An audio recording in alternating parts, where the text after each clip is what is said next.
Hello, Steve. Like Steve RT9. Well, I hear Madonna's streams on Spotify have hit 10 billion. This is across all her um, music, so it's not like one album or one single or one era. It's just the whole thing. But for an artist who started in the 80s, who wasn't one of the artists the kids were introduced to recently, like some of the big Spotify stars who are like the current sort of girl acts. I think it's a bit significant, but I don't know any of the data to compare it to. I haven't done any research in so much as like how many streams Taylor Swift gets a day. She probably gets like a billion a day or something. I don't know. And Sabrina Carpenter and the new girlies, who I don't even know who these girls are, honestly. I mean, I know Taylor, but the other girls, I'm like, what have they done? I mean, aside being the artists that the studios are now pushing and putting the money in, promoting and putting on the award shows and all that, what have they actually done? I mean, we manufacture these artists. The studios manufacture these artists. They just pick someone they're going to get behind, and that's the person that they are now supporting, and now is like the star, the current sort of pop,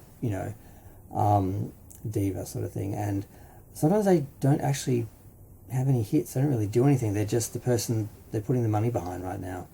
And I don't know how well they're doing on streaming, but I'm just going to celebrate the fact that Madonna's got 10 billion and leave it at that.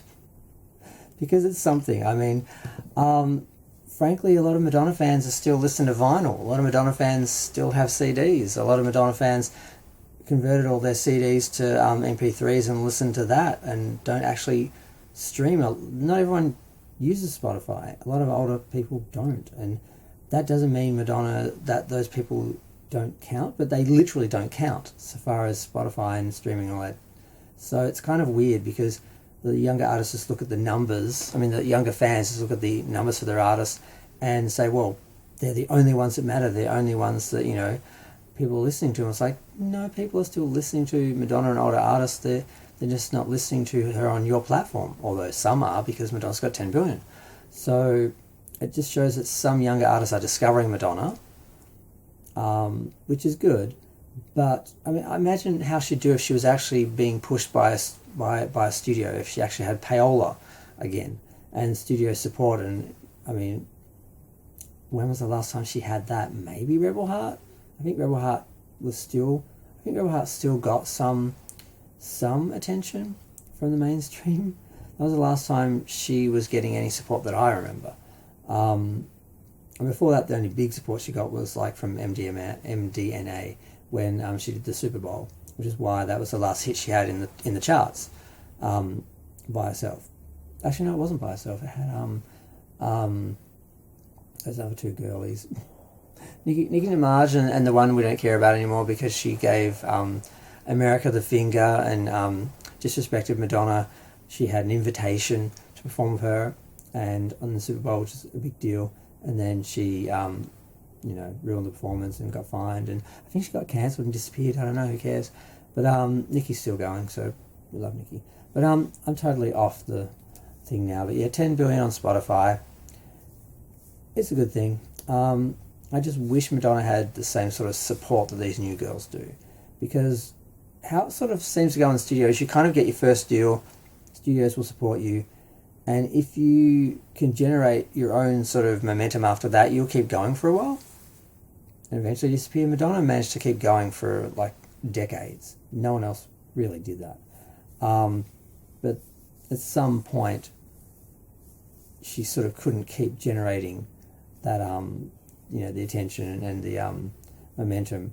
Whereas if she'd had, some support, maybe she would have, because the art was there, the basic fan base are there. It's just getting new people who, they really just respond to publicity and being told what's hot. Oh, this is what you listen to now. This is what's good now. And the same people argue that, well, that older song isn't good anymore because it's not in the charts. That's the mentality these people have. They can't actually think for themselves what's good, what's art, what's popular. It's just, this is what I'm being told to watch. This is what I'm told to listen to. This is what's in front of me being sold. This is the current product. So yeah, if Madonna had that again, she'd have, mindless drones, streaming her songs, again and again and again to make it look like actual sales. And let's not talk about the whole Taylor Swift is going to surpass Madonna's record sales soon. I'm like, she'll never do that. If we're talking actual record sales, if we're talking Spotify and streams, sure, she gets more than Madonna, and Madonna will never get as many as her. But that doesn't count because it's just the same people listening to the same song over and over again every day, being counted like a sale over and over again at certain points. If we could calculate all the people who listen to Madonna's CDs, records, DVDs,